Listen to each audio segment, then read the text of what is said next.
Hello friends, today we are going to talk about payment gateway system design. Before starting, I would like to tell you that you can adjust the video speed to 1.25x or 1.5x as per your convenience, because I've seen a lot of comments where you guys have asked questions which I have already described in the video. So I will just advise you that don't just scroll through the PPTs, just listen to what I'm explaining, because I put less content on PPT and focus more on the explanation. So if you just scroll up, then you might miss some of the explanation. So just bear with me, adjust the speed to 1.25x or 1.5x and listen to the whole video. Now, in today's video, we are going to talk about payment gateway, and payment in itself is a very big domain. So before jumping into the requirement and into the system design for this particular system, I would like to go through some of the terms and basically some of the protocols that are followed in the payment industry.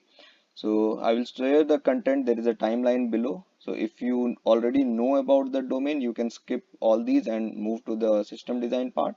Otherwise, just bear with me and you will gain some knowledge on the payment domain also. So I'm going to cover some of the terms that is used in payment industry. I'm going to tell you how card payment works. So I will show you the overview and the high level design of how card payment works. Then I will show you how a 3D secure card payment works and what is the difference between a normal payment and a 3D secure payment. And after that, I'm going to start the system design for payment gateway. So here we will gather the requirement which we are going to focus on.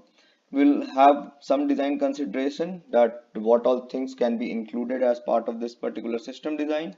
Then we will have a high level architecture. We'll talk about the APIs, and finally we will talk about the payment processor. So this is going to be the content for this particular video, and there is a timeline given for each of these content, so you can move ahead and go back in the video using that timeline. So let's look at the terms to note. So the first term is the payment gateway itself. What is the payment gateway? So it is a service which allows us to make an online payment. So you can integrate it with an e-commerce website, and it will support the seller to basically collect payment in various ways from the user. So user can buy item and pay using a credit card, a debit card, internet banking, e-wallet, gift card, all those things. So everything will be supported by the payment gateway. Next thing is a payment service provider. So what is the PSP? So PSP is the person, or is the system or the service which makes sure that money is transferred from buyer's account to the merchant account. So this will be integrated as part of the payment gateway itself. Issuer bank. Issuer bank is the bank which is related to the buyer. So this is the bank which has issued the debit card or the credit card or the UPI to the user, so that they can go and buy stuff online. Card association. Card association is another entity. So this is the association which basically provides the number for your credit card and debit card. So these are organizations like Visa, MasterCard, American Express, all those stuff. Next is the PCI DSS, which is Payment Card Industry Data Security Standard. So what this standard means is that it is basically a compliance. And why this compliance is used? This compliance is used if you want to store a secure data which is related to your card.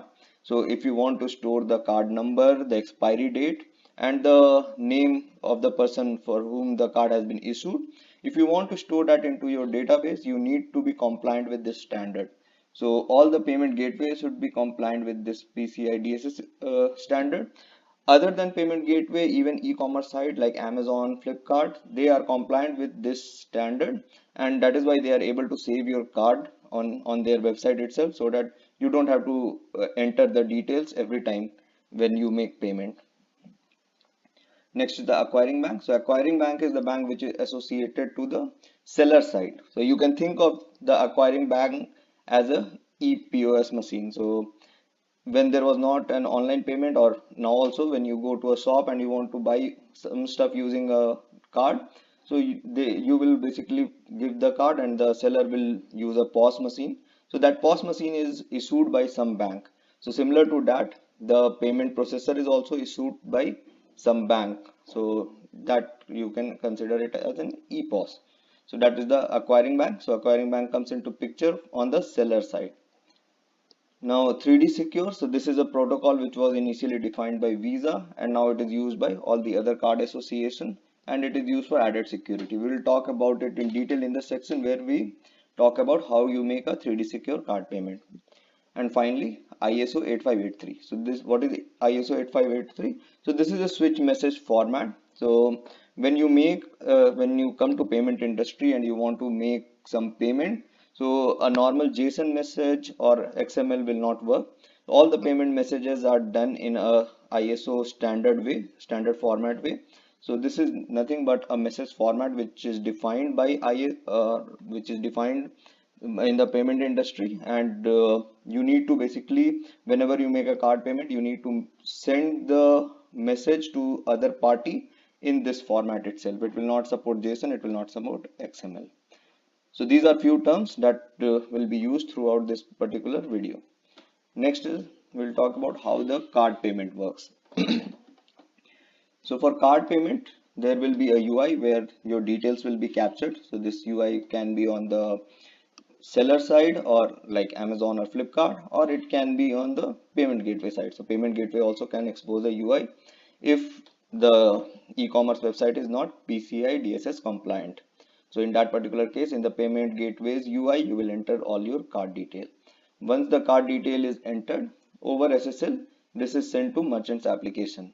So this is the case where your merchant is integrated with payment gateway, and merchant application will also have a unit or a service which will be used for payment processing. So it will not do much, it will just capture those detail and in a secured way it will transfer it to the payment gateway. Now over SSL this is sent to payment gateway. What payment gateway now will do is, like we talked about, all these messages will be in XML, JSON, or the format which merchant application understand or the payment gateway understand, or whatever merchant has decided to use the format for their application. But that does not work in the payment industry. So going forward from payment gateway side, it will convert that XML or JSON or whatever message format it is there into ISO 8583 standard, which we talked about before, which is the one which is understood by the EFT switches. So this will be sent to a payment processor. Now payment processor is used by merchants acquiring bank. In most cases, payment gateway and payment processor will be used together. There are some cases where payment processor is separate from payment gateway. But in this scenario, we'll say that there are two entities. One is payment gateway, one is payment processor. Now payment processor, what it will do is, this will receive the EFT switch message. So it understand that, okay, I need to make a payment using the card transaction. So what it will do is, it will send the message to the card association.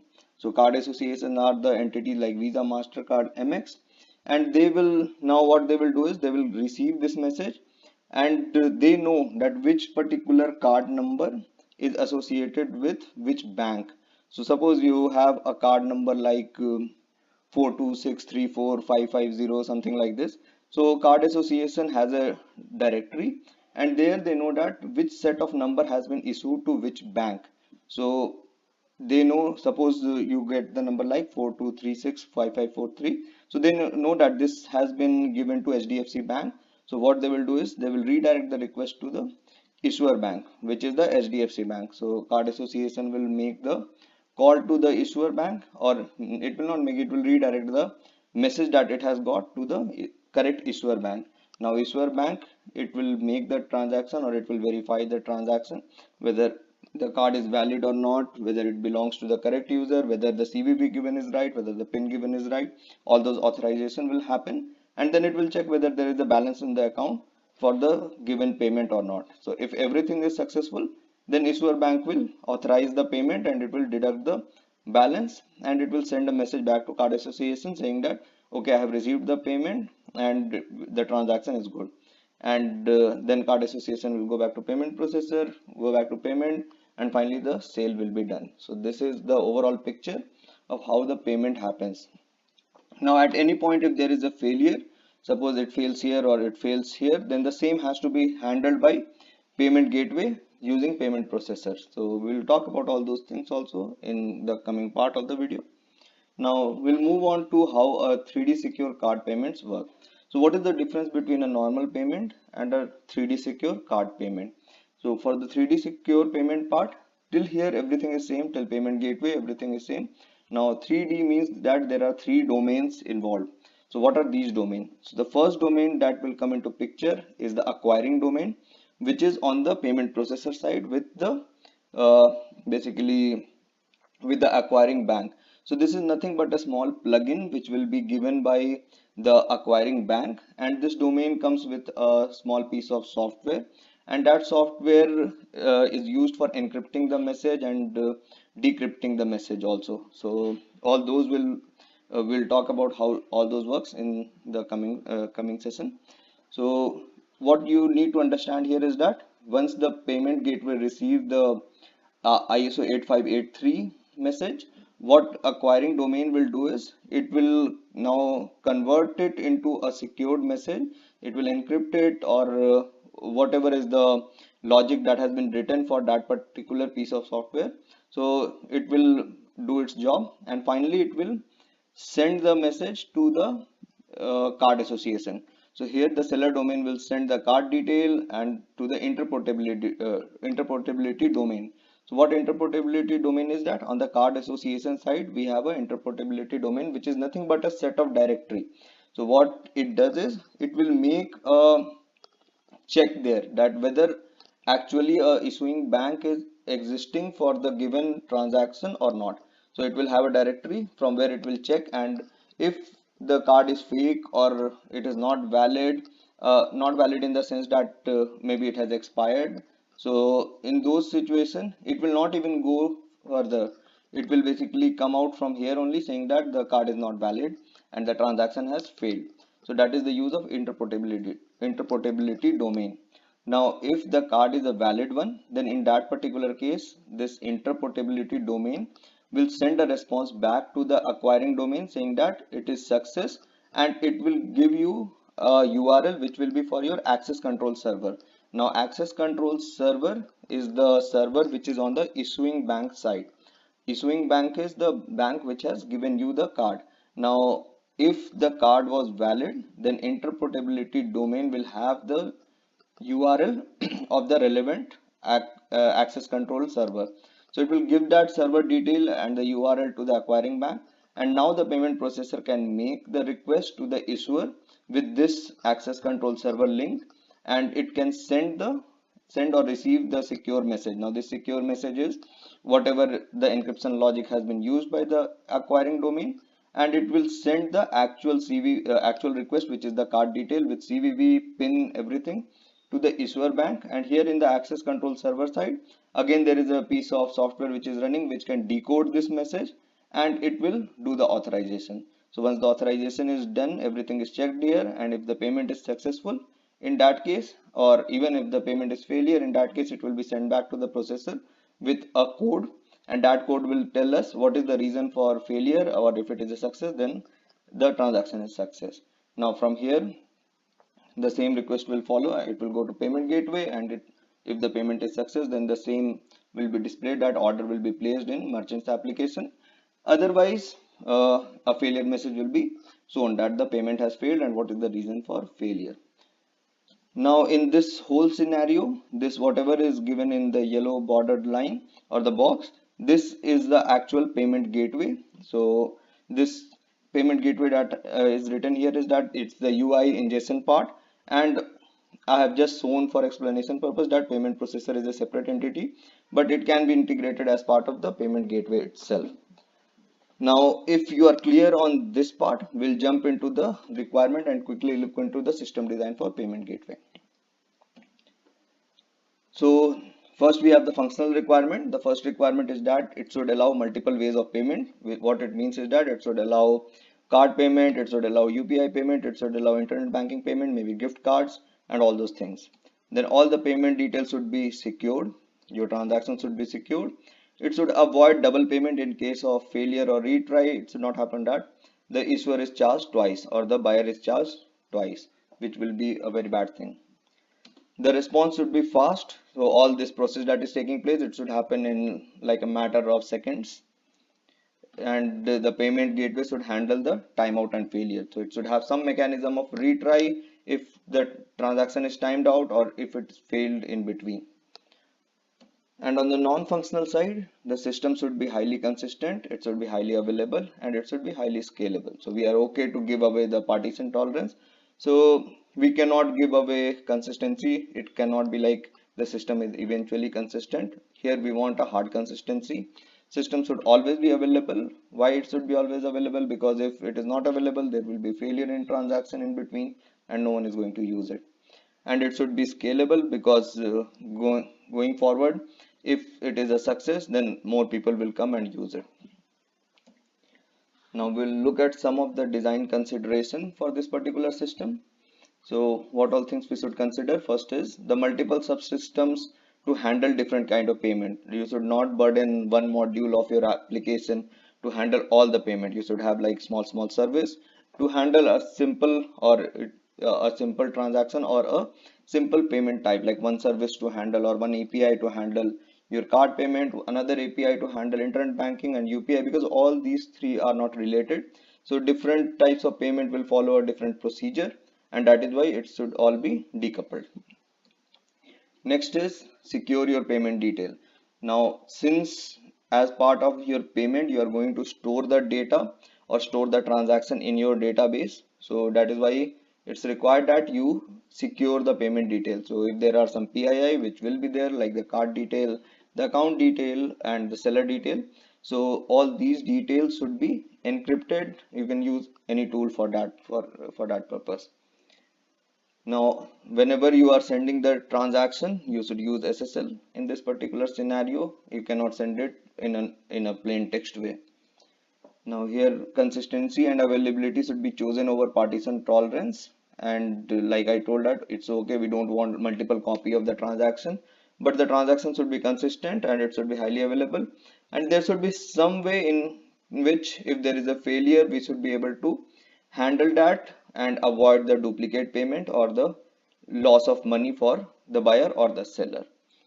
So that is why we need to save the transaction. Now to achieve that, we need to save that transaction, and that is why point number 2 is also there, that since we are saving these details, we should encrypt the PII fields.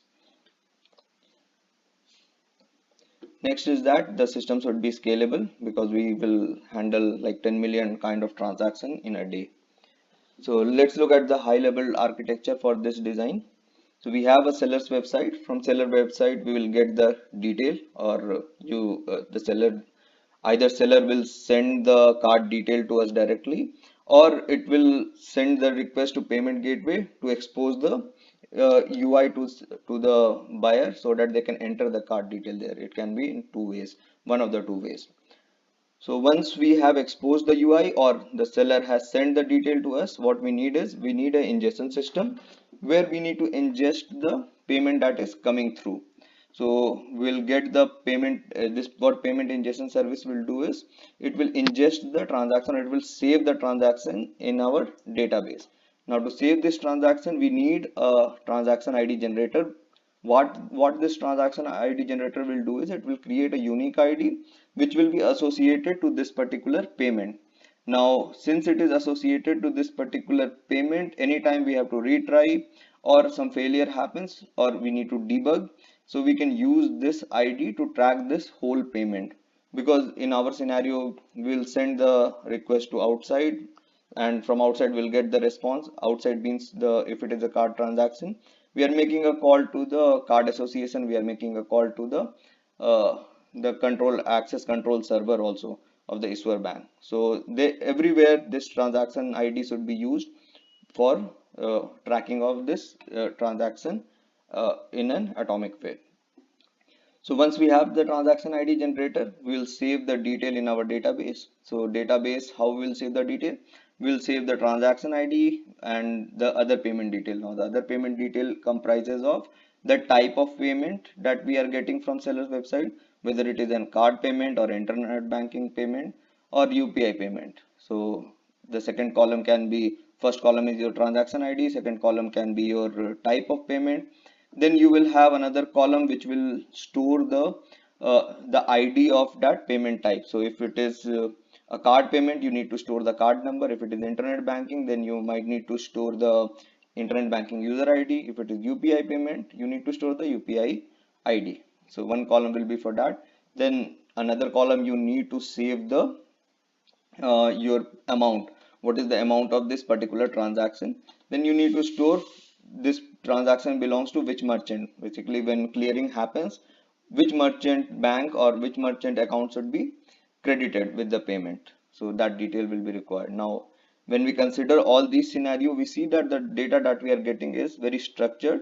So RDBMS will be a good choice for this database. We can also have another database which will pull the data from here and store for analytics purpose. We'll talk about it in later section. So once we have stored the data in our database, we'll put that message in a distributed queue because we want to decouple the ingestion system from the processing system. So we have the distributed queue, we put the message there, and then the processing system will pick up the message from the distributed queue and it will do its processing part. We'll talk about the processor or the design of the processor in the later section, and we'll see how it will be talking to the queue and to the database. So finally, in a very good scenario, once the payment is done, it is successful, or if it fails, payment processor will update the database for this transaction ID saying that okay, the transaction has been successful or failed. Now one more thing before going forward, that how you will make sure that the query on this database is very fast. Now you have chosen RDBMS for this, so you need a partition strategy or some way in which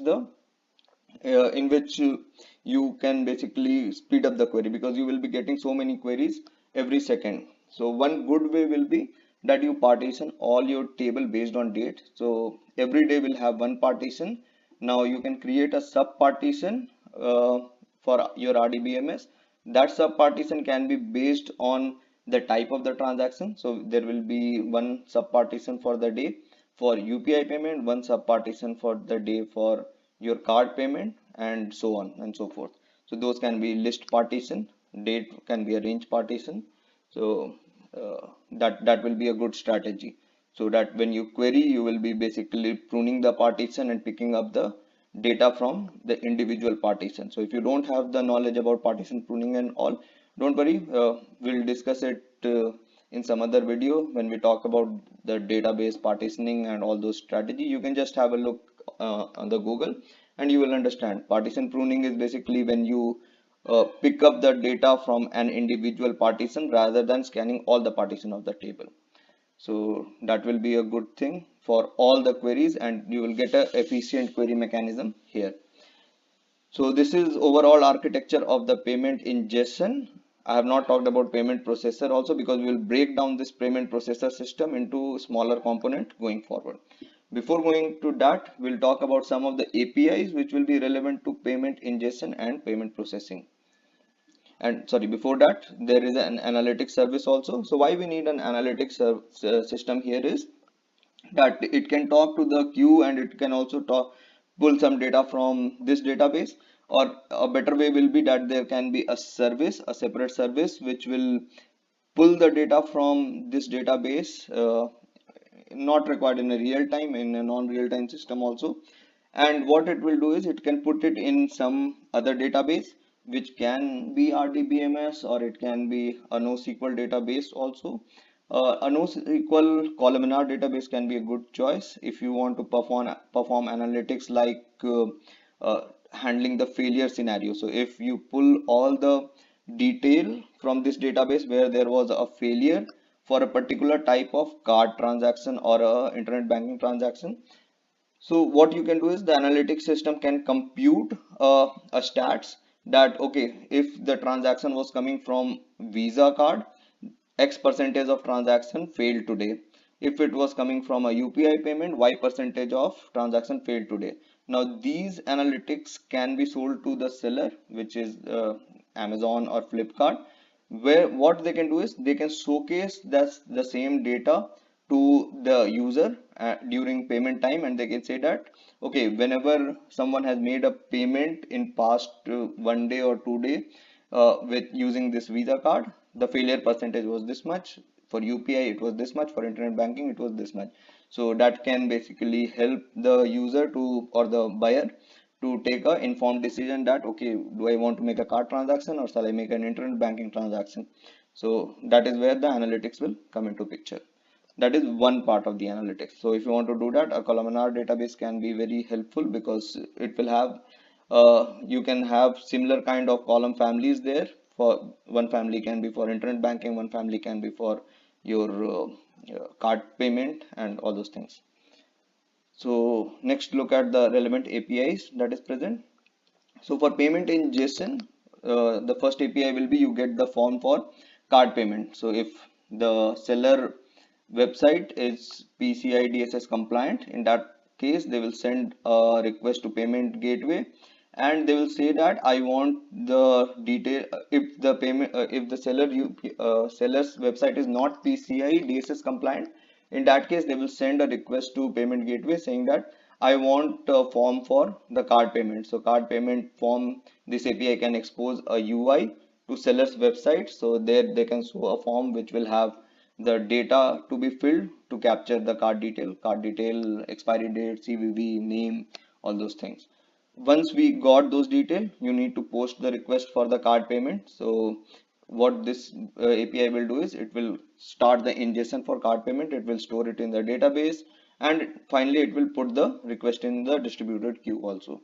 Similar to this, we will have for UPI, for internet banking, and for if someone wants to query a transaction based on transaction type, so you get the transaction ID and all those details using the transaction type. This can be helpful in case of building of the history of your transaction. There can be one more API to get the history of transaction for a particular user or a particular transaction type for seller also. So those can be discussed with your interviewer, or if you're building up your system, then you can come up with all those requirements and add those APIs as well. Now for payment processor, the first will be you process the UPI payment. So this can be a simple microservice. Similar to that, you can have a process for card payment, for internet banking payment. Then you can have a service or retry on failure. What happens when there is a failure in any one of these transactions? And finally, you get the ISO message for your given XML or JSON message. So all those things will be there as part of your payment gateway, and these are the relevant APIs. Now we'll talk about the payment processor in more detail. So we'll break down the payment processor. So we know that once we have put the message from the ingestion service into distributed queue, from here it will be picked up by the payment processing service. So what payment processing service will do is, as you remember in the diagram where I showed that how 3D secure payment work, it will have a plugin, and this particular plugin will send the request to the plugin for acquiring domain. It will send the request to the interpretability domain, and from there it will get the URL for the access control server. So all those piece of code will go here. So it will have all those modules to do the payment, and finally once the payment is done, then it will update the status, or it will update the status of the payment in the database. And in case of failure, what it will do is it will put the message in a, it can be the same distributed queue, or but the topic will be different basically. So it can put the message in a failed queue. So it can be the same queue that we are using if you are using Kafka or any other distributed queue. So you create a new topic for just dumping the failed messages. So once the failure is done, you update the message, you update the status in database saying that this payment has failed, and put the message in the queue saying that this is the transaction which has failed. Now why this queue will be helpful is because there will be another service which will be your payment retry service, which will be listening to this particular queue, and it will what it will do is it will check for that transaction, that what is the status. If it has failed, then it will retry that particular payment. And since the transaction ID is unique, so when it makes a request to the card association or issuer bank with the same transaction ID, it will get a status from them that this payment was already processed. So if it was already processed and it failed in between in that particular system, this payment retry service will update the database simply saying that the payment has been successful. It will not duplicate the payment. So that is the benefit of this retry. And finally, we'll have a clearing service. So once all the payment is done, so till now whatever we were talking about was from the buyer's point of view. Now when the buyer's point of view is, immediately the money was deducted from buyer's bank and it was parked somewhere. Now from this somewhere's account, or in some account, it has to go to the account of seller. Otherwise there will be no point of seller doing the business, right? So this clearing service, it will read the database and it will pick up all the successful transaction. And in the database also, it will be, there will be a, we can add one more column which will say that the transaction has been cleared or not cleared. So it will pick up all the transaction for that day which is not cleared. So this clearing will happen like once in a day at end of day, or it can happen like twice in a day, whatever is the relevant period that has been fixed. So what this clearing process will do is, it will pick up all the transactions that are not cleared yet and it will settle the account. So if suppose seller 1, there were 10 users who bought the product from seller 1. So whatever is the amount that the seller 1 has to send, or whatever is the amount that seller 1 will get after deducting of course the charge for the payment processing and the e-commerce side, the same will be credited into their account. So that part